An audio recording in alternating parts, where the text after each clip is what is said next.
Good morning. You are tuned in to the Don Bird Morning Show. I am so happy to be here. This is one of my favorite spots of the day. Guys, when I get into the studio, I just flip into a mode of just thinking about my audience, thinking about what I want to say and just being happy for the day. And hey guys, what a lovely day we have. Being an entrepreneur is an experience, guys. Being a content creator is such an experience, and it's an honor to be on your screen right now. And look, guys, we are trying to grow this. BirdBrand Enterprises, Bird Financial Group. We are having a great time spreading the word, spreading the message. I want you to engage with me. Leave it in the comments, guys. Like the video, subscribe to the channel. Look, just find a way to engage. I do this show every day. I talk to my producer. I talk to the camera. I talk to the microphone, and I love it. Guys, listen, I wouldn't be here if I didn't, but I want you to engage with me, and we will love it even more, guys. But we are live right here from Birdhouse Riverside. We are building in real time right here, guys. We are helping you finish the last 1% season in your life. If you find yourself in the last 1%, guys, I want you to tap in, join us. I am currently in that season myself, guys. Listen, it's a great season to be in. 1% left, guys, the last mile. Here we are. We are in the last mile of our race, and we're never done. The marathon continues. But guess what? We all have a race, and we finish that race, and we start a new one. Multiple marathons. You got to think about it as a rolling effect, right? Cumulative rolling effect. I want you to listen. We are here on air, and we are just chilling, and we are looking forward to engaging with you every day. And look, guys, I love being here. I love the show, Don Bird Morning Show. Guys, we're going to get some sponsors, some ads. But right now, we are just having a good time engaging with you. Listen, keep everything coming, guys. Listen, I want you to join in. Join in, guys. Join in. Get in there. That's what I want you to do. Tap in, join in, watch, comment. All right? Because like I said, guys, we are going from execution, or we're going to execution, right? We're going from explanation. We're just doing it, yo. We are here. We're talking about a lot of things. I had a great meeting yesterday with an old colleague, my guy Brad, from my investment days at Hurdle Callahan, and it was good to catch up with him and see him. And we were talking about everything under the sun: kids, the business, RIAs, NPOs, 501c3s. We were just talking about a lot of stuff, guys. Listen, we got a lot planned for you. I want you to join in. I want you to get involved in what we are doing, because before you know it, it's going to be pretty big, because we got a lot happening. We're trying to help a lot of people. And, I want you to get involved. Bridge to Life Foundation is underway, guys. We are a company. We are a nonprofit organization. Bridge to Life, guys. Literacy, investment, fitness, education, and the E doubles for employment. We want to get people jobs. We want to keep you fit. We want to keep you understanding the things that matter the most in your life, guys. The nonprofit organization is coming together. We got our donors. We have our advisory board set up. We are still building everything, guys. We are looking to do a lot of great work. We are looking to get you involved. Guys, listen, we are here on the air, and I want you to get comfortable as you can get in a suit, guys. Listen, we are always working, and we are headed to meetings right after the show. But we got to do the show. We have to do the show, and we have to talk about what we're talking about, guys, right? Execution over explanation. And we are revaluing labor. That's the theme of today's show, guys. We have to really think about revaluing our contribution to society. All right. We need to consider what that looks like in our world, and and why you're so essential to the system.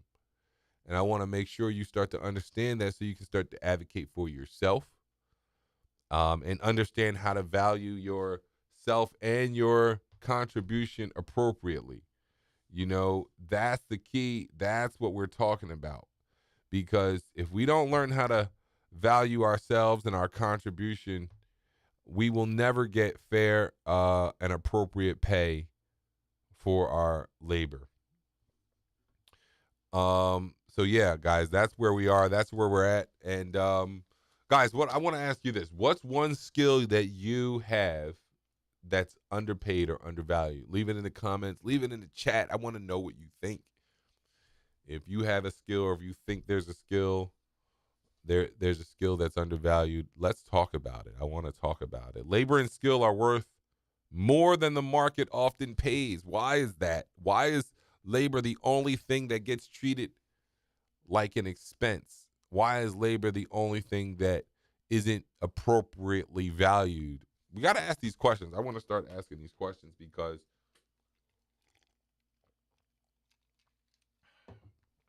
it's very important to make sure we understand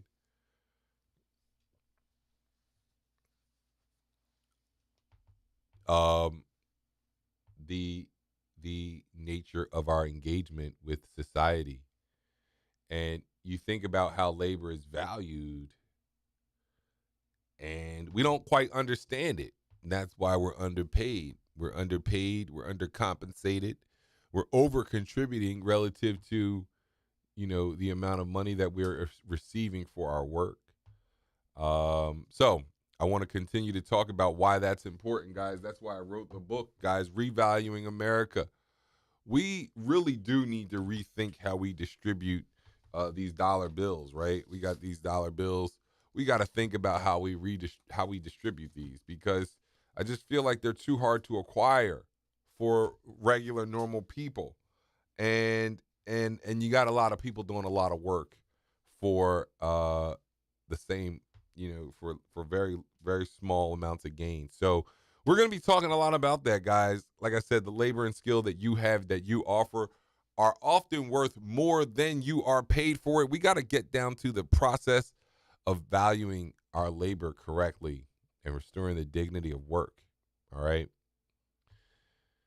People create immense value but capture so little of it. And that's what I want to hone in on. We are going to talk about sanitation workers, teachers, even creatives like myself.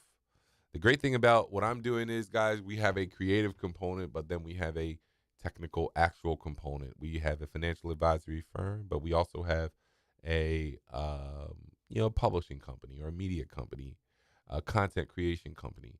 We also have a coaching company, executive coaching company, execution company. So, guys, listen, I'm doing this show so we can get the word out, guys. Listen, it's very important for me to do this show because we're getting the word out, and I want you guys to think about where we are. Listen, I want you to watch the show. I'm having fun doing it. If you want to watch, I'd love for you to hop in on the comments. Let me know you're watching, guys. Let's keep the show rolling. I know we got a lot going on. It takes a lot of time to watch a show like this. So I applaud and I appreciate anyone that is on and watching, guys. Listen, like I said, we're talking about execution. Today is all about execution, guys. What does execution look like for you today? I need to understand it, guys. We're talking about, remember, we talked about the integrated execution packages. If you're watching and you want to be in a situation where we're helping you execute a certain goal from an institutional perspective, that's for you, or a family perspective if you have a big enough situation going on that you need support from an execution perspective. But yeah, so that's what we're talking about. So when I think about execution, we have a number of containers that will help you get to where you're going, guys. But right now, what we're talking about, I like to talk about Lifestyle OS, because Lifestyle OS is the operating system for your daily rhythm. If you don't run your day will run you. It's all about anchors and rituals, routines, guys, that you are anchored to based on your life, based on the time of day, based on where you are. All right. This keeps you moving forward no matter what distractions come your way.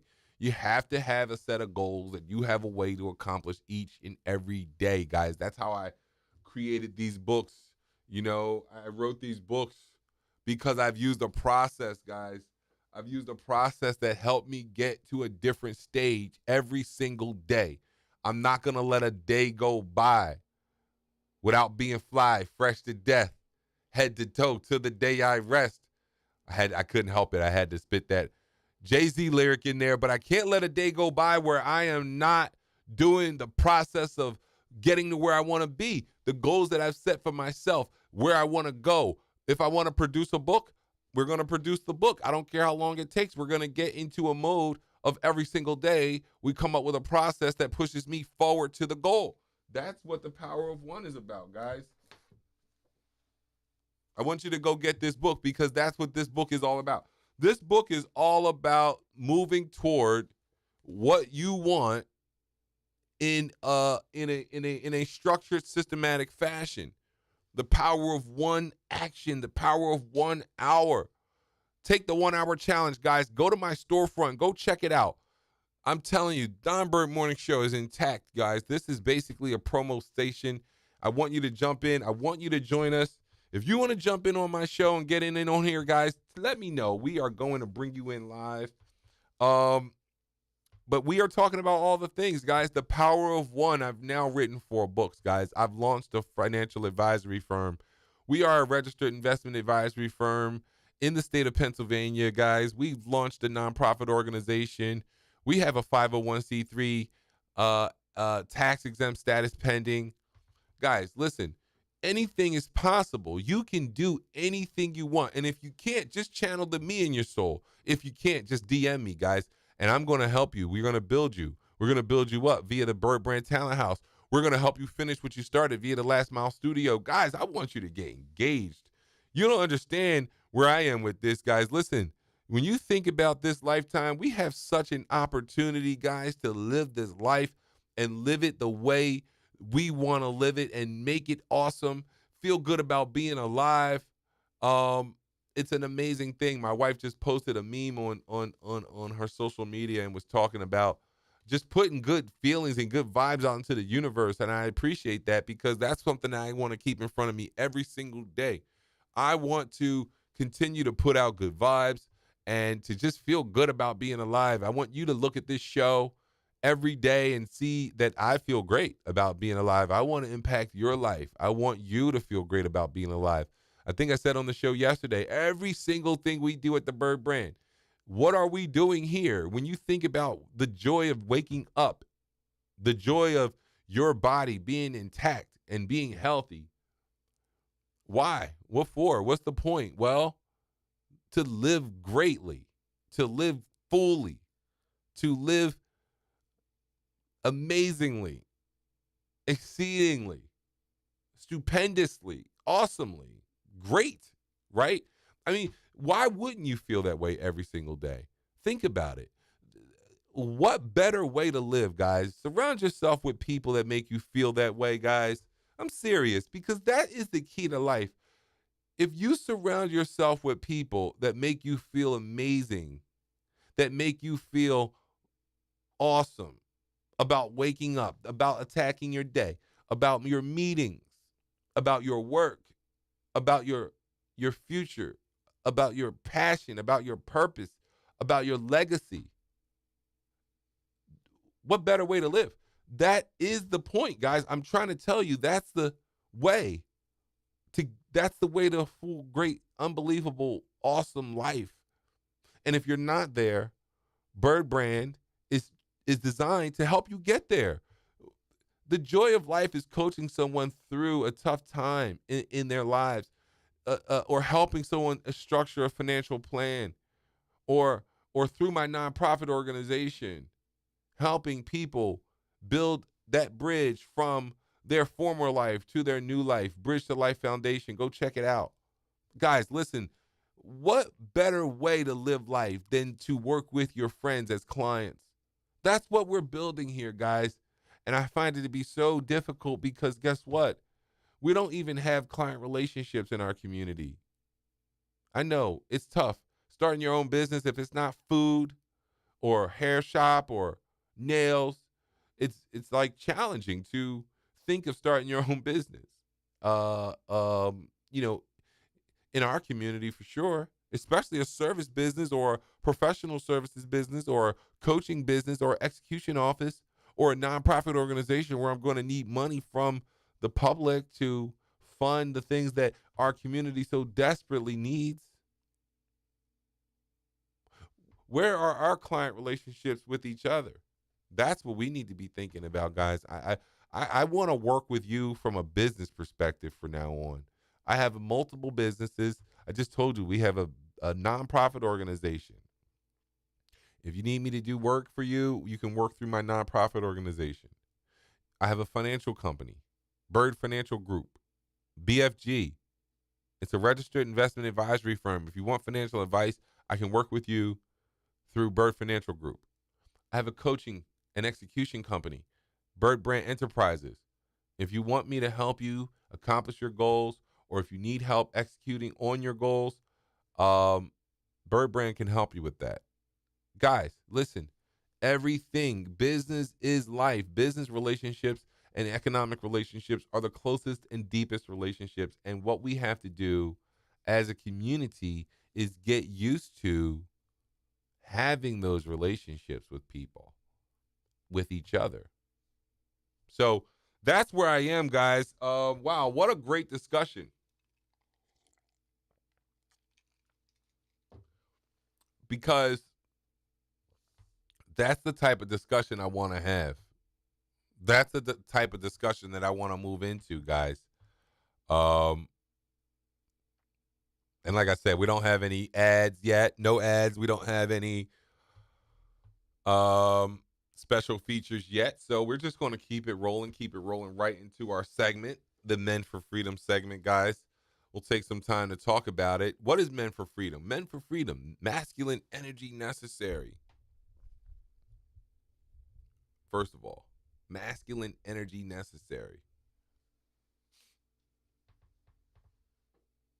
And then there's 4 F's. Men for Freedom. 4 F's. Faith, finance, family, fitness, respect, economics, entertainment, dating, offspring, and marriage. So we're going to talk about all those things, guys. I want to open up the conversation here. And we're going to be discussing so much. I want you to jump in on the conversation. All right, so we got those 10 pillars. And every day, what I'll do is I'll pick at least one, unless we get going on another one, guys. All right, follow me here. All right. We're having a good time on the show. We're having a great time. All right. Now, now I do want to talk about one thing I have on my notes, but I don't know if we're ready for that topic yet, guys. All right. I'll get some people watching the show. But I want to talk about, you know, I guess it is time to talk about what I was talking about with my friend yesterday. And this touches on the topic of marriage. All right. And the thing is, with marriage, marriage is the covenant test of your manhood, guys. We need to think about it as such. Your manhood has never been tested before until you get married, and you need to understand it from a married perspective to understand what I'm talking about. So understand that we need positive male role models, masculine men to show us the way as far as marriage is concerned, but also what it means to be a man. And that's why I'm so big on economic empowerment, guys, because here's the thing. What you realize is that it's very difficult to be a man, to be a masculine man without resources, without an economic engine to support you. That is the most important thing I think we're missing in our world. That is why I wrote this book, guys. Revaluing America, back to the book.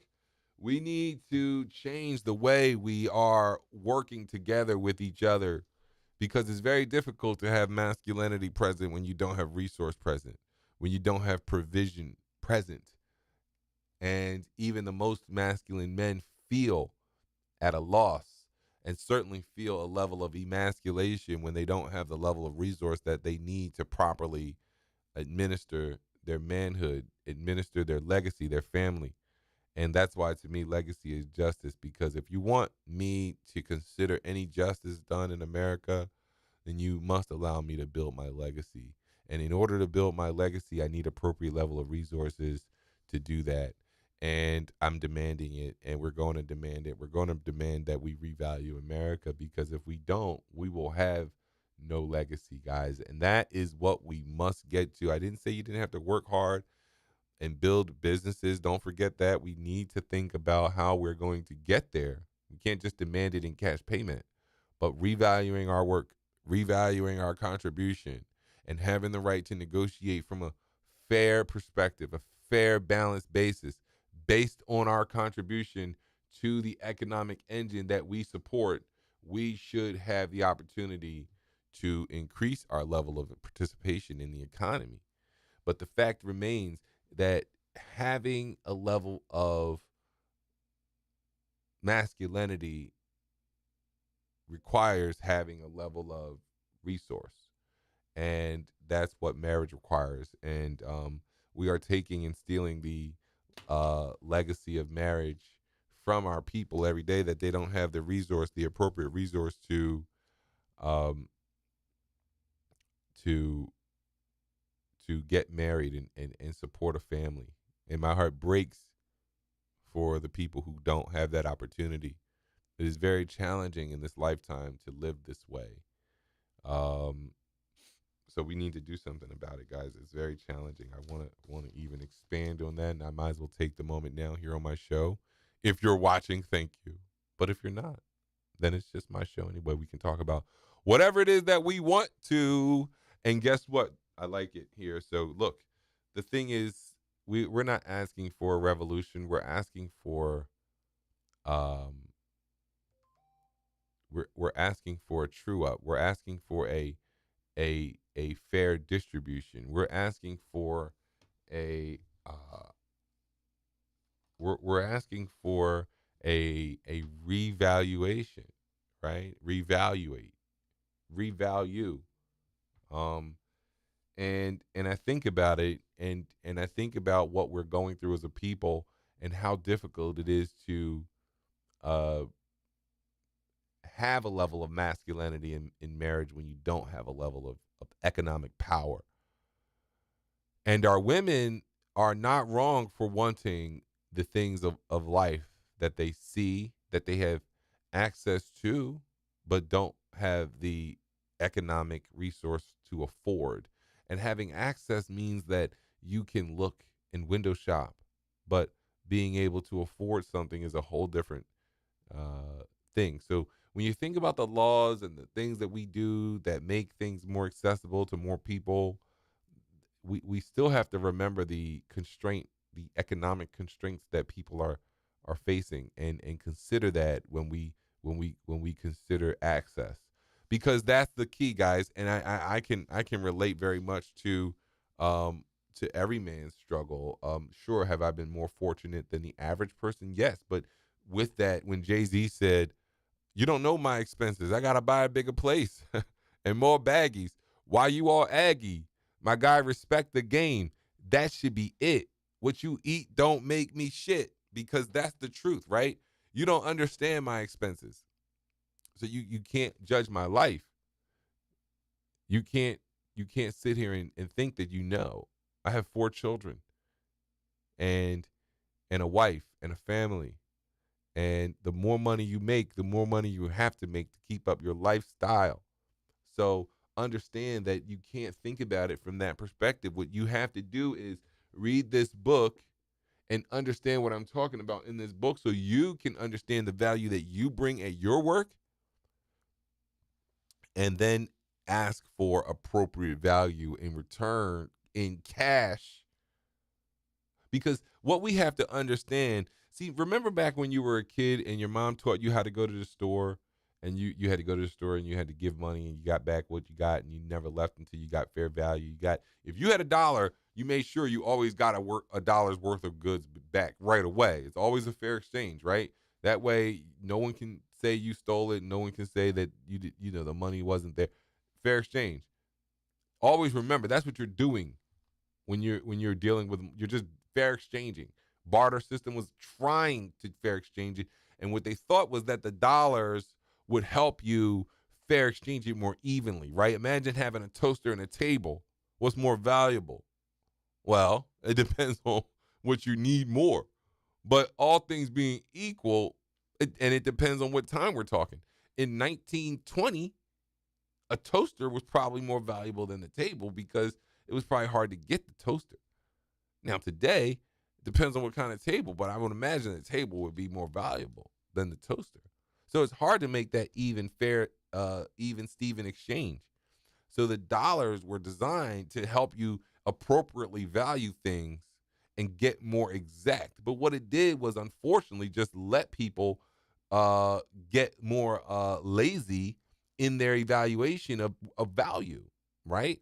Because now they don't think about it. It's easy to inflate things that people want badly, and it's easy to, not truly understand what the dollar that you're exchanging is even worth.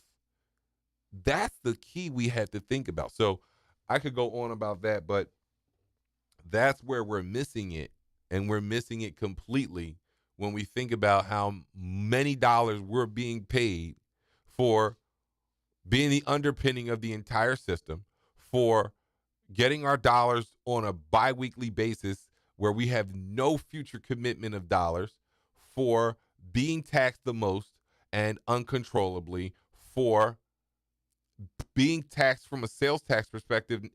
After we pay taxes, we go and pay more tax on it from a sales tax on our money, on our goods, everything we purchase, right?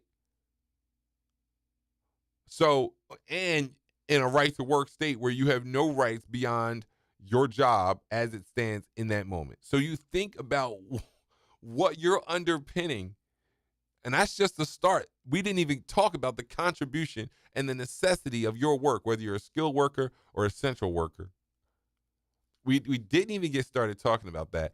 You literally are the underpinning of our entire economy, and you're being paid per diem for you and your labor and your body and your support to this firm, this company, and this government, and you have to support your family based on that. You don't understand the value that you bring. That's why I had to write the book. I wrote the book. It's pretty thick. It's an easy read, though. I didn't pack the pages with words. But what I'm trying to say is this. You have to understand the value that you bring to your situation, and you have to get fair compensation for it. Because I'll tell you this. Every time I go in the store, I know you can relate to this. Every time I go into the store, why does it feel like they raise the prices on everything? Every little thing, it's more inflation. You can't go and buy a box of straws without it being more than you ever could imagine you pay for straws. The littlest things that you might need, they go up by 30 and 40% at a time, especially the small value. We don't understand percentage in this country. We don't understand how easy it is to see, and that's another business idea, but again, you got to be in the business of doing that kind of business. Small priced items, guys, are probably the easiest way to make a lot of money, because you can easily raise the absolute value or the absolute price of the good that you're selling by a small amount, but it's a big percentage gain, right? Like, think about if you sell something for $1, right? And then you raise it to $1.50. People that purchase what you buy or purchase what you sell might not think anything of that 50 cents, but you just raised your price by 50%. You just made 50% more. Whereas though, if you were selling something for $1,000, it'd be hard to raise that 50% without people noticing it. And that's what you're facing every time you go to the store.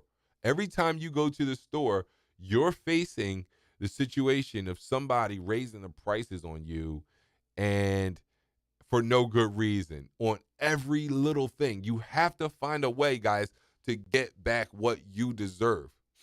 Interest rates hit you harder than anybody. You don't have any money to borrow. When something happens at your house and you need $25,000, no one is there to give it to you. But a company, very wealthy person, they have stacks and stacks of cash.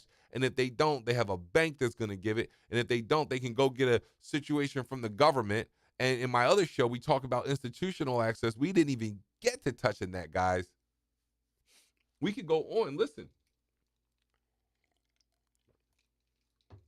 And see, all this started from what? Marriage, which is the institution, the number one institution. It's the first institution. And that's how we have to start to understand our lives, the institution, the masculinity, the resource, the patriarchy, the provision, right? The money, how it's all connected and we don't get it. And we're out here toiling away for hourly work, not realizing that we literally are the backstop to this great nation. And I just find it amazing that we can rack up $40 trillion in debt and we don't have any access to it. We have no ability to borrow on behalf of the United States, on behalf of our citizenship, on behalf of our labor and our contribution and our production. We have no ability to borrow on that, but they borrow on that every time they issue a treasury note. They are borrowing on the back of your ability to continue to work hard and pay taxes. So, I just find it amazing that we are citizens of this country and we don't have access to the currency. We don't have access to resources. And that's what we need to be thinking about as we revalue America, because if we don't revalue America, I'm going to tell you this, we are not going to get any of the promise. The American dream is gone. We will never, ever see a version of the American dream that is ours, that we can hold on to and hope for.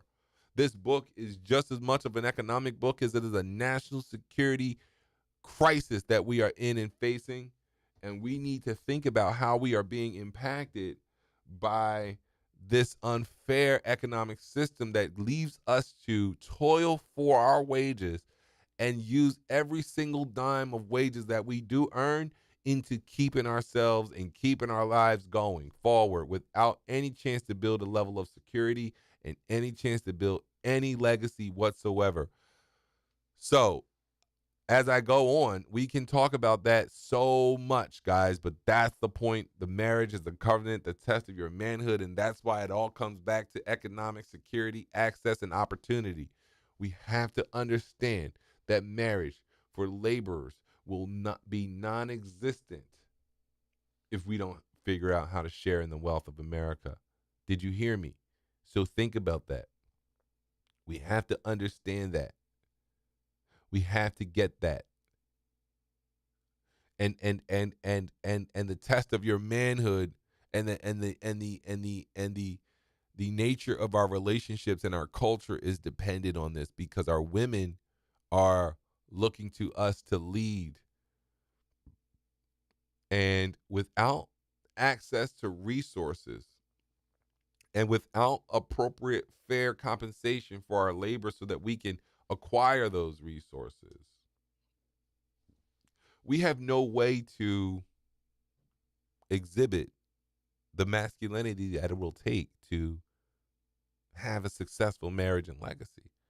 And that's what I want to talk more about as we go through this show. All right. All right. Now, guys, listen, I know we're talking about a lot. I know that this show is going on. I told you there's no breaks. We got so much time. We have so much to cover, guys. I want to keep it moving. We are on minute number 35. If you are still with me and you don't mash that like button, guys, that is called theft. I am giving you so much free game. And you know what? I would just hope that you mash that like button. Let me see if I can tell how many likes we have. We have none. Let's see if we mash the like button for me, guys.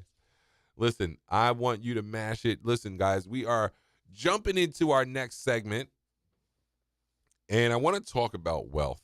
This show is just an idea of what I'm thinking and what I'm doing, guys. So we're going to get right into it each day. Um, the idea of scaffolding wealth, guys. We don't stand a chance if we don't strengthen our community. That's the key, is what I want you to take away from this talk.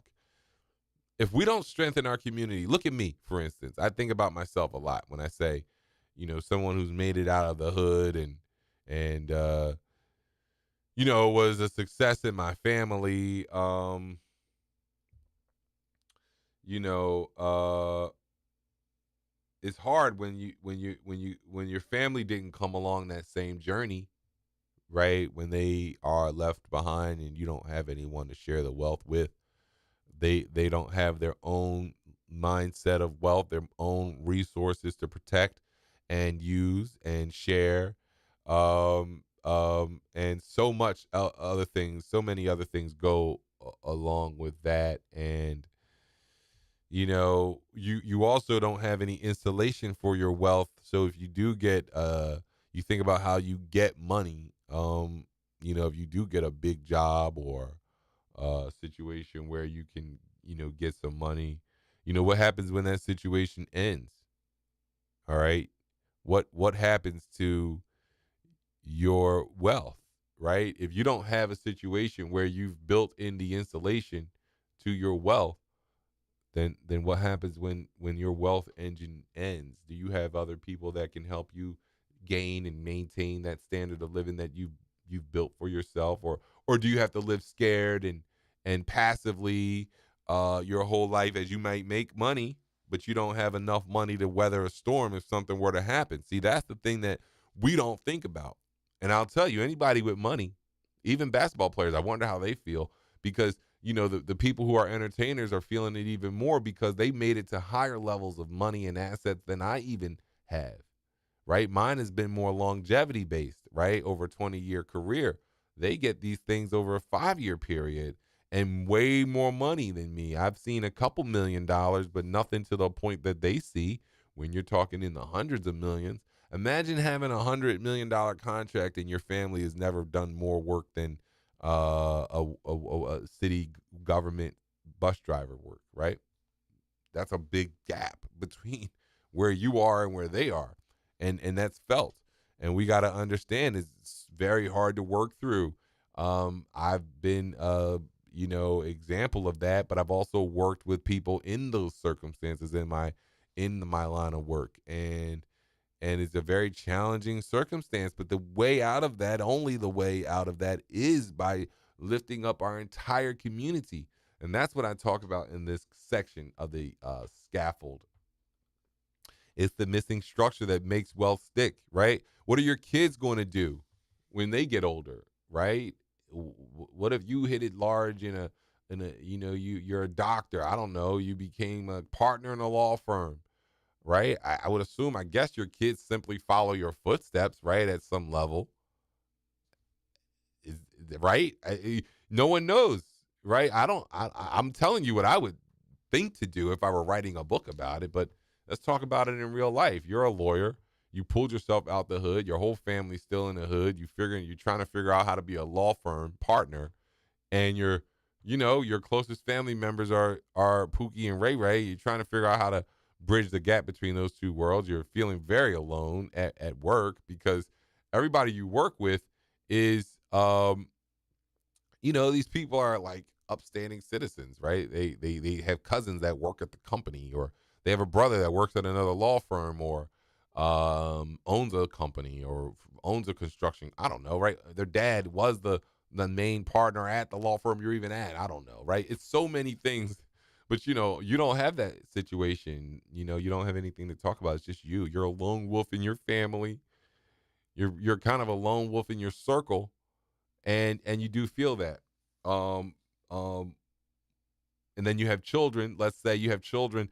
What are they to do, right? They go. Let's say they're like, well, I want to become a lawyer like dad. Hopefully, because hopefully they're not influenced by your other family members who are doing other things, and you don't know what they're going to be influenced by, especially if you have many kids.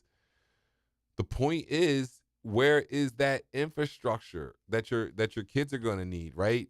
And that's the thing. Black families often create wealth, but without scaffolding, it's fleeting, guys. And what the scaffolding is, the institutional relationships, right? Your son might not want to be a doctor, but they can go and be a CFO at a college, or they could go and be a consultant at a company that you might know your friend runs or something.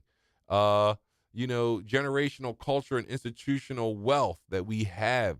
It's like we don't have a head start, and we surely don't have a cushion to fall back on, right? It's hard to lock in legacy even when we have assets, because locking in legacy is making sure that wealth stream doesn't stop. You need a generator, you need an engine. Most people talk about generational wealth. Think about this. I'm sorry to tell you, most people talk about generational wealth but haven't locked in their own legacy yet.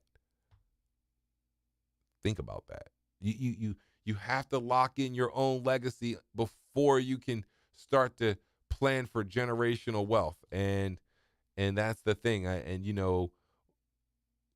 We have to figure out a way to capture the wealth that we create through our work that continues to get funneled up through companies.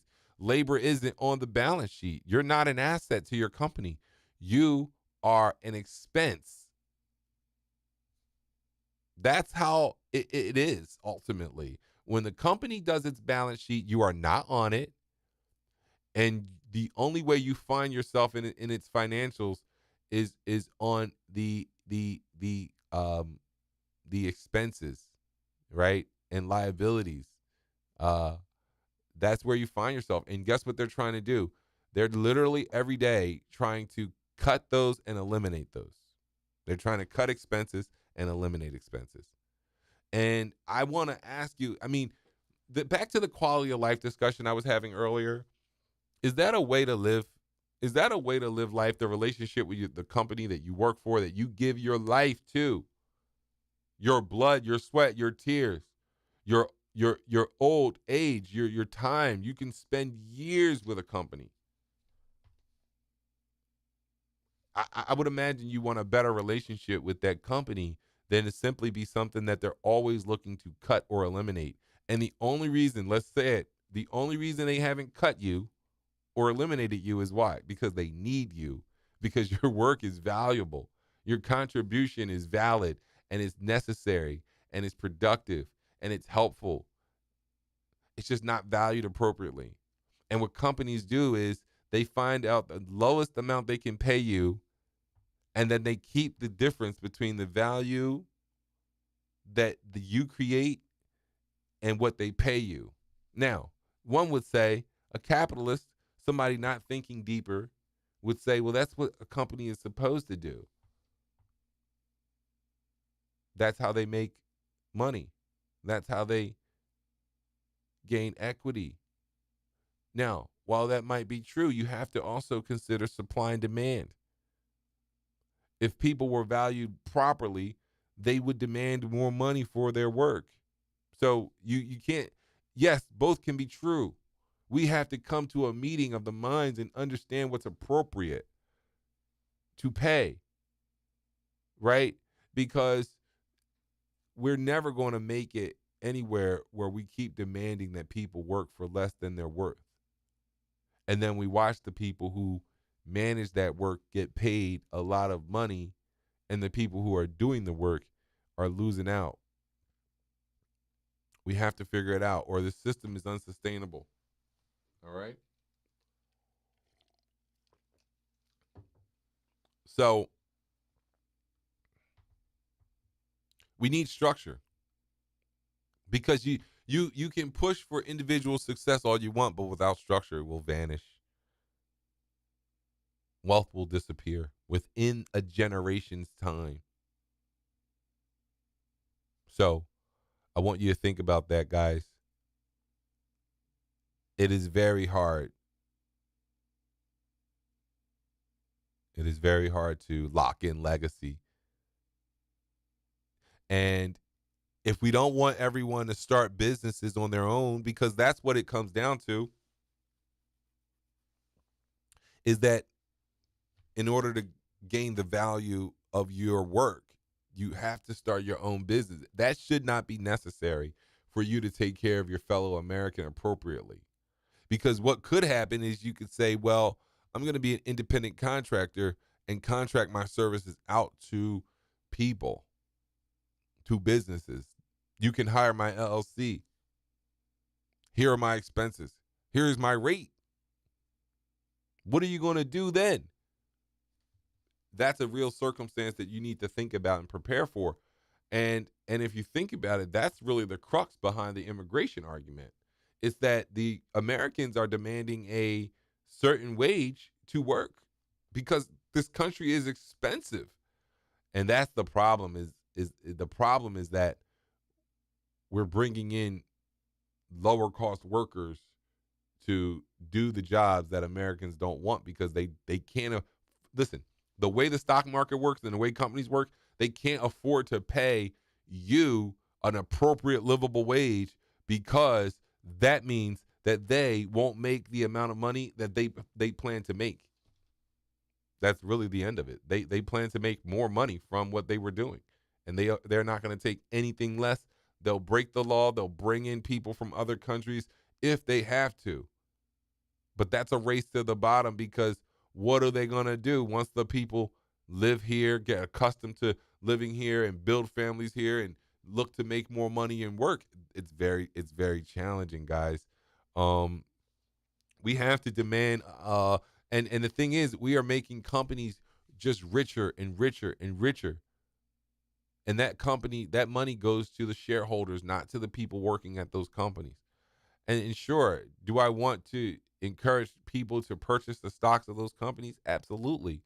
But the stocks of those companies should not be winning and rallying while the people who work at those companies and make those companies run we're coming in, guys. We are coming in to the end of the show. I am so glad you were here with me. Listen, guys, we are talking about our flagship retreat happening November 14th and November 15th. I want you to join me. I want you to join me to celebrate each other, celebrate the last mile that we might find ourselves in, celebrate the Bird brand. We are going to have a massive celebration, guys. This is going to be a big time gathering of like-minded people. I want you to join us. It is in November. It's November 14th and 15th. And we will be having a great time talking about how to finish and accomplish our goals, guys. I want you to join me. Listen, this is where we are going to be having our workshops, our dinner, our finish line ritual. Guys, there are only 30 seats available. I want you to jump in. I want you to join us. Like I said, we're going to be doing some business outreach to get some sponsors, but we're also going to be doing some outreach to businesses to collaborate with them. So anyway, yeah, guys, listen, I am looking forward to that, and I want you to stay in tune with me. We are going to be doing so much here, guys. We are talking about everything, guys. So, wow, what a great discussion we had today. I want to close down the show by saying, listen, guys, this is a new day in America, and we are going to be doing a lot of talking about how we get to the place where we want to be and how we get to where we want to go together. Guys, we have to get there together. There is no other way to get there except for getting there together. And without, we can use diplomacy, and we can share in the economic resource of this country. We don't have to hoard wealth. We can share everything and still have a flourishing economy. And that's what this book, Revaluing America, really does talk about. It offers a solution, but it identifies the problem. And it helps to think about how we're going to restore dignity and reward contribution and restore the American dream across this country. I want you to go pick it up. Go check it out, guys. It's on Amazon.com. It's called Revaluing America. You can find it right in Amazon.com and wherever your books are sold. I want you to have a great morning, have a great day. Join us here tomorrow for another episode of the Don Bird Morning Show. And until then, guys, I'm going to see you later. All right? Take care and go touch some grass and hug a family member. And just remember, guys, that's what it's all about. Enjoy. Have a great life. Have a great time. Have a great day. Have a great time doing it, guys. All right? I'm going to see you back here tomorrow. And I'm Don Bird, and this is the Don Bird Morning